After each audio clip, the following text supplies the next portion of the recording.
شوفوا يعني بأمانة شديدة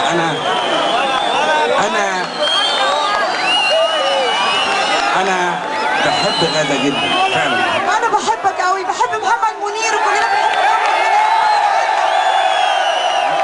هدية جميلة والله العظيم. غادة بنت مننا من الشارع المصري، اتجوزت أصبحت ربة بيت، لكن ربة بيت في نفس الوقت ليها رسالة نقدرها نحترمها. أنا عمري ما سمعت حاجة وحشة عن غادة عادل، فبنفس الحب ده احنا بنحترمها وبنقدرها وفرحانين بوجودها معانا. مش كده يا غادة؟ وعايزه اقول لكم انا اكيد محظوظه وانتوا بتحبوني عشان جات لي الفرصه ان انا اقف في الستيج جنب محمد منير.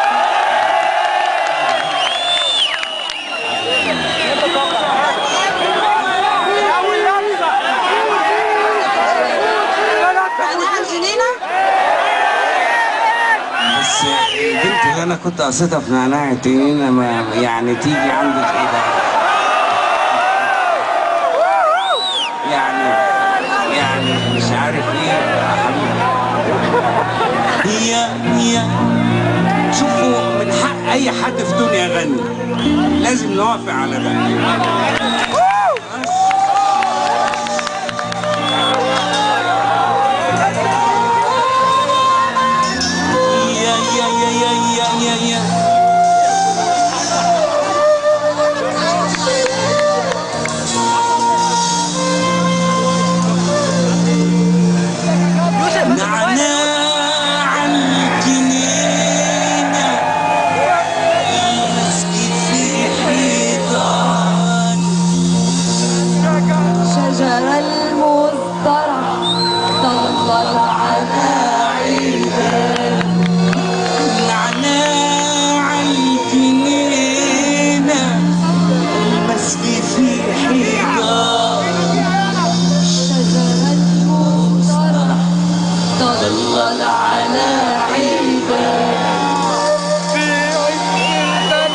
جالت لي بريدة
ما يجيش حاجه ولا حاجه، بس انا كان امنيه حياتي طول عمري ان انا اغني معاه، واخيرا اتحققت في اخر السنه.